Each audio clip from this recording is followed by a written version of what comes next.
I want to share with you the difference between those who struggle and those who have a successful business.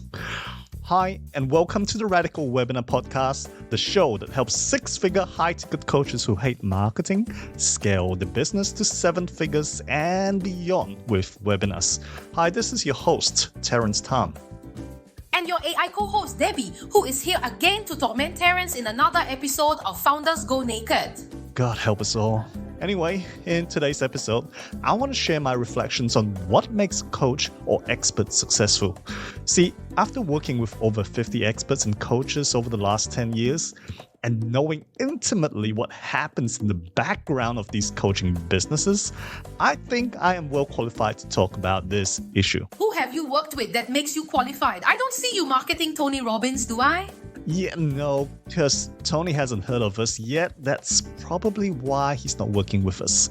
But we've worked with some people who are well respected in the coaching industry. People like Mark Joyner, who has been around since the early days of the internet, Vince Tan, who has been speaking on stages for almost 2 decades, and Justin Wu, who has won multiple 2 Comma Club awards. I've seen people who last in the industry and others who don't. I also know what sales figures they achieve behind the scenes. So I want to share with you the difference between those who struggle and those who have a successful business. So the first thing that differentiates them is integrity. After working with so many coaches in this space, I think this is one of the most important things to have. That is integrity. Because in an online world like today, you will be found out very quickly if you don't have integrity. Say, for example, if your product promises a certain outcome, make sure you deliver it.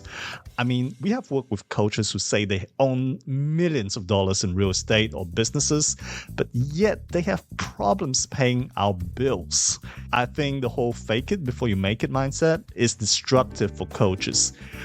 Why not instead be honest? Why not say that you are on your way to achieving your goals, but you have achieved, say, 50% growth in your business over the past 3 years?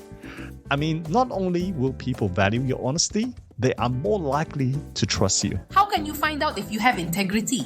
If you are a coach and you sometimes catch yourself exaggerating, then that's a telltale sign that you're losing integrity.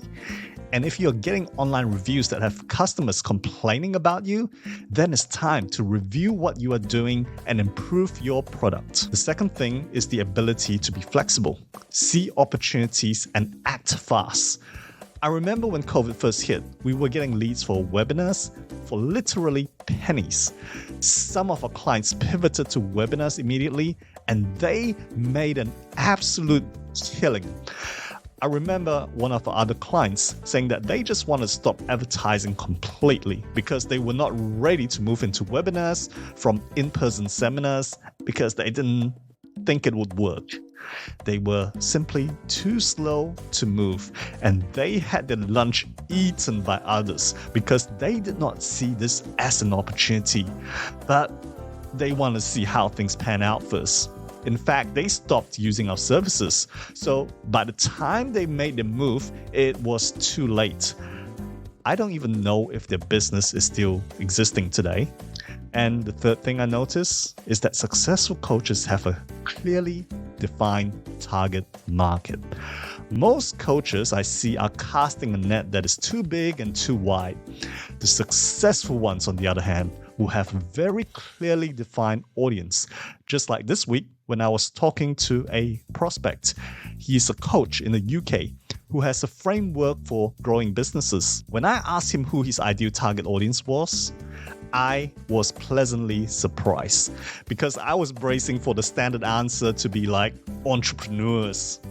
Instead, he told me that his audience is solopreneurs who are usually coaches and consultants, and that they are doing everything because they do not currently hire anyone in their business. And they currently turn over about $100,000 a year, and they want to increase their businesses to between $200,000 and $300,000 a year. I was delighted to hear this because we can then write specific copy for these people. But wouldn't that make your audience too small? I think that is what many people think of, Debbie. The fact is that even with this tightly defined audience, there are millions of people who fit these criteria. And by having a clearly defined audience, your message and offers are more clearly tailored towards them. Now, talking about offers, this brings me to the fourth thing that I've observed with successful coaches and experts. They have a clearly defined problem that their ideal audience is experiencing, and they have a unique solution for that particular problem. For example, one of our clients had a seminar that wanted to teach people how to make money from real estate. The ads didn't work very well. So what we did is change things around by asking, what is the one problem that is stopping his ideal customer from taking action? The answer was their inability to find the capital to start investing. So we changed the offer to a seminar on how to raise enough money to start investing in real estate. Our cost per lead immediately dropped by 60%, and we turned things around for the client pretty quickly. The fifth thing that I believe makes coaches more successful is that they are actively building their authority. This means they are actively and consistently creating content, whether it's through a podcast, YouTube videos, or writing a book, or posting on social media. And they also get on as guests on podcasts or speaking engagements on stage, and they also get media publicity on a regular basis. So they are not just trying to sell, but they are also constantly building their personal brand and authority.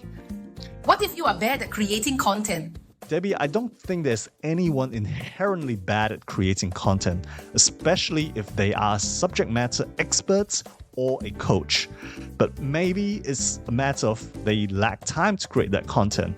In that case, there are so many AI tools today that can help create content.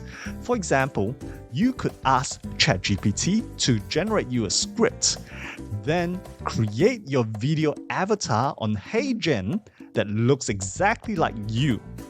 And guess what? 11 Labs can create your AI voice that sounds exactly like yours to read out the script by your avatar. So by combining these three tools, you can generate countless pieces of content on YouTube, all without you actually doing the talking yourself. Now you might ask, how about social media?